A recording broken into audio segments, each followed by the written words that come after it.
السلام علیکم فرینڈس، آج کی جو میری ویڈیو ہے یہ ایک چھوٹی سبق آموز کہانی پر ہے۔ اس کا نام ہے تاریخ کے جھروکوں سے حیرت کدہ۔ کہتے ہیں کہ ہارون رشید کا ایک بیٹا تھا جس کی عمر تقریباً 16 سال تھی۔ وہ بہت کثرت سے زاہدوں اور بزرگوں کی مجلس میں بیٹھا کرتا تھا۔ وہ اکثر قبرستان چلا جاتا اور وہاں جا کر کہتا، تم لوگ ہم سے پہلے دنیا میں تھے، دنیا کے مالک تھے، لیکن اس دنیا نے تمہیں نجات نہ دی، حتیٰ کہ تم قبروں میں پہنچ گئے۔ کاش کسی طرح مجھے یہ خبر ہوتی کہ تم پر کیا گزرتی ہے، تم سے کیا کیا سوال و جواب کیے جاتے ہیں۔ اور اکثر یہ شعر کہتا جس کا ترجمہ یہ ہے، مجھے جنازے کے دن ڈراتے ہیں، مجھے مرنے والوں پر رونے والیوں کی آوازیں غمگین کرتی ہیں۔ ایک دن وہ اپنے باپ یعنی بادشاہ کے مجلس میں آیا۔ اس کے پاس وزراء امراء سب موجود تھے اور لڑکے کے بدن پر ایک معمولی سا کپڑا تھا، سر پر ایک چھوٹی سی لنگی بندھی ہوئی تھی۔ اراکین سلطنت آپس میں کہنے لگے، اس پاگل لڑکے کی حرکتوں نے امیر المومنین کو بھی دوسرے بادشاہوں کی نگاہوں میں ذلیل کر دیا ہے۔ اگر امیر المومنین اس کو تنبیہ کر دیں تو شاید یہ اپنی اس حرکت سے باز آ جائے۔ امیر المومنین نے یہ بات سن کر اس سے کہا کہ بیٹا تو نے مجھے لوگوں کی نگاہ میں ذلیل کر رکھا ہے۔ اس نے یہ بات سن کر باپ کو تو کوئی جواب نہ دیا، لیکن ایک پرند وہاں بیٹھا تھا، اس کو کہا، اے ذات کا واسطہ جس نے مجھے پیدا کیا، تو میرے ہاتھ پر آ کر بیٹھ جا۔ وہ پرند آ کر اس کے ہاتھ پر بیٹھ گیا، پھر کہا، اپنی جگہ چلا جا۔ وہ ہاتھ سے اڑا اور اپنی جگہ چلا گیا۔ اس کے بعد ان سے عرض کیا، اے ابا جان، اصل میں آپ دنیا سے جو محبت کر رہے ہیں اس نے مجھے رسوا کر دیا ہے۔ اب میں نے یہ پختہ ارادہ کر لیا ہے کہ آپ سے جدائی اختیار کر لوں۔ یہ کہہ کر وہاں سے چل دیا۔ ایک قرآن شریف اپنے ساتھ لے گیا۔ چلتے ہوئے ماں نے ایک بہت ہی قیمتی انگوٹھی بھی اس کو دے دی تاکہ اگر کبھی ضرورت پڑے تو اسے بیچ کر وہ اپنا کام کر سکے۔ وہ یہاں سے چل کر بصرہ پہنچ گیا، مزدوروں میں کام کرنے لگا۔ ہفتے میں صرف ایک دن شنبہ کو مزدوری کرتا اور 8ویں دن تک وہ مزدوری کے پیسے خرچ کرتا۔ 8ویں دن کے بعد پھر شنبہ کو پھر وہ مزدوری کرتا۔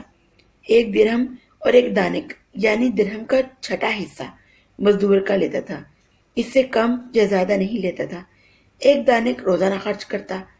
ابو عامر بصری کہتے ہیں کہ میں ایک دیوار ایک بار گر گئی۔ اس کو بنوانے کے لیے میں نے کسی معمار کی تلاش شروع کی۔ کسی نے بتایا کہ یہ شخص جو ہے یہ بھی تعمیر کا کام کرتا ہے۔ میں نے دیکھا نہایت ہی خوبصورت لڑکا بیٹھا ہوا تھا، ایک زنبیل پاس رکھی ہوئی تھی اور قرآن پاک پڑھ رہا تھا۔ میں نے اس سے پوچھا، لڑکے مزدوری کرو گے؟ کہنے لگا، کیوں نہیں کریں گے، مزدوری کے لیے ہی تو پیدا ہوئے ہیں، آپ بتائیں کیا خدمت کر سکتا ہوں۔ میں نے کہا، گاری مٹی کی تعمیر کرنا ہے۔ اس نے کہا، 1 درہم اور 1 دانک مزدوری ہوگی، اور نماز کے اوقات میں کام نہیں کروں گا، نماز پڑھوں گا۔ میں نے اس کی دونوں شرطیں منظور کی اور اس کو لا کر کام پہ لگا دیا۔ مغرب کے وقت جب میں نے دیکھا کہ اس نے 10 آدمیوں کے برابر کام کر لیا، میں نے اس کو مزدوری میں 2 درہم دینا چاہے۔ اس نے شرط سے زائد لینے سے انکار کر دیا اور 1 درہم اور 1 دانک لے کر چلا گیا۔ دوسرے دن میں پھر اسی کی تلاش میں نکلا، وہ مجھے کہیں نہ ملا۔ میں نے لوگوں سے تحقیق کی تو ایسی صورت میں پتہ لگا کہ یہ لڑکا اب ہمیں نہیں ملے گا، وہ 1 ہفتے کے بعد بھی دوبارہ ملے گا، جب وہ 1 ہفتے کے بعد مزدوری کے لیے آئے گا۔ مجھے اس کے کام کو دیکھ کر اتنی رغبت ہو گئی تھی کہ میں نے 8 دن اس کی تعمیر کو روکا اور اس کا انتظار کیا۔ اسی طرح پھر وہ بیٹھا ہوا مجھے قرآن پڑھتا ہوا مل گیا۔ میں نے سلام کیا اور مزدوری کرنے کو کہا۔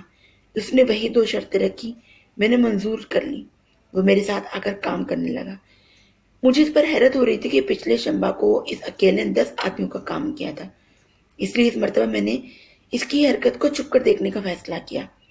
جب یہ کام کر رہا تھا تو میں نے منظر دیکھا کہ یہ ہاتھ میں گارا لے کر دیوار پر ڈالتا ہے اور پتھر آپس میں خود بخود جڑتے چلے جاتے ہیں۔ مجھے یقین ہو گیا تھا کہ یہ کوئی اللہ کا ولی ہے۔ اللہ کے اولیاء کے کاموں کو غیب سے مدد ہوتی ہے۔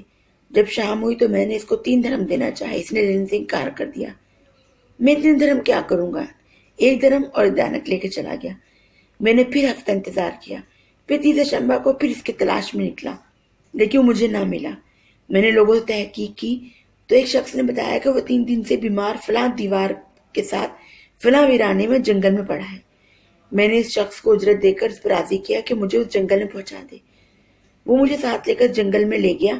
میں نے جا کر دیکھا تو بے ہوش پڑا تھا، آدھی اینٹ کا ٹکڑا اس کے سر کے نیچے تھا۔ میں نے اس کو سلام کیا، اس نے جواب نہ دیا۔ میں نے دوسری بار پھر سلام کیا۔ اس نے آنکھ کھولی اور مجھے دیکھ کر پہچان لیا۔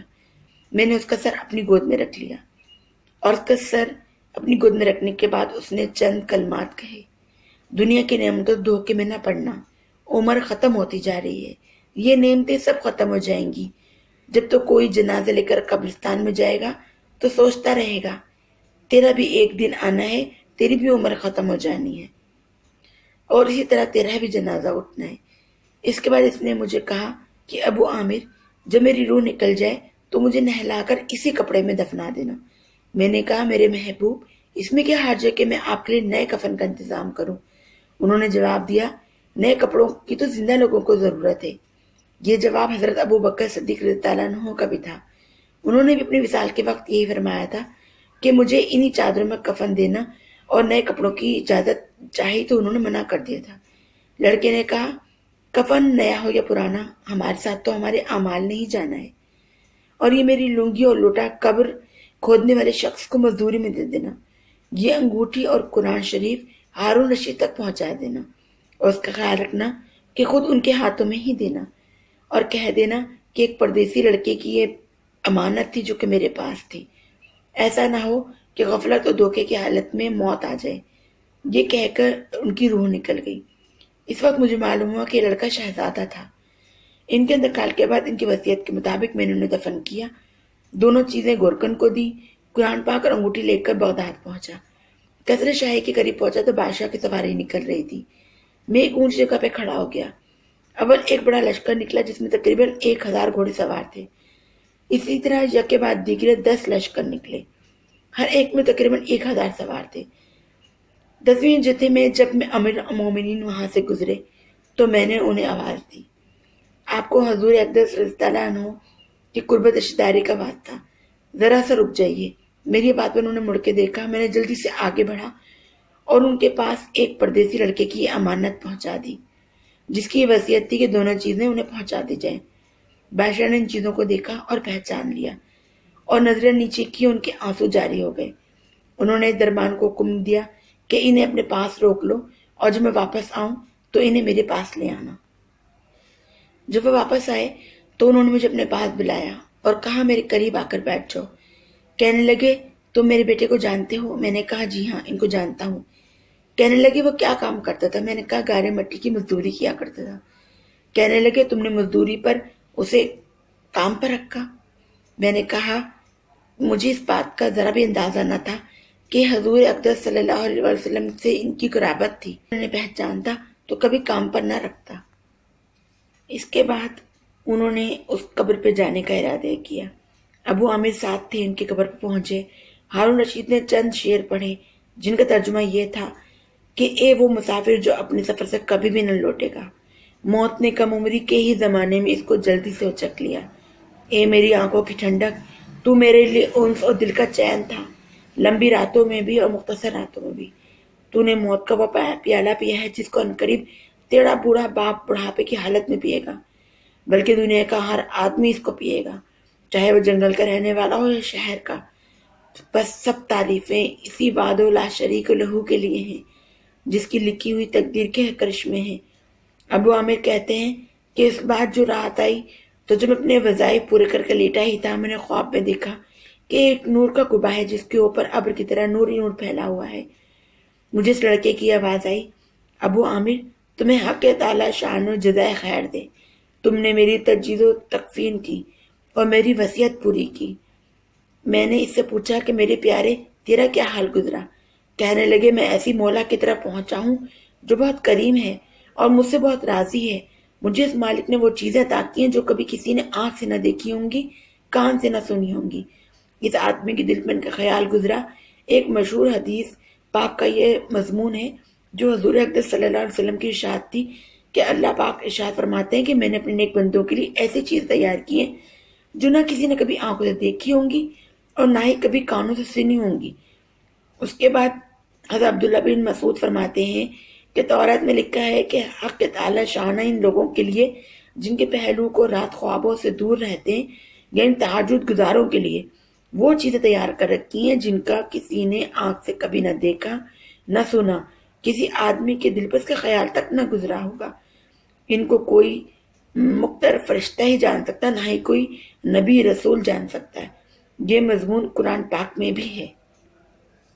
تعالیٰ شانہ قسم کھا کے فرماتے ہیں کہ جو بھی دنیا سے اس طرح نکل آئے جیسا کہ میں نکل آیا، اس کے لیے یہی اعزاز اور اکرام ہے جو میرے لیے ہیں۔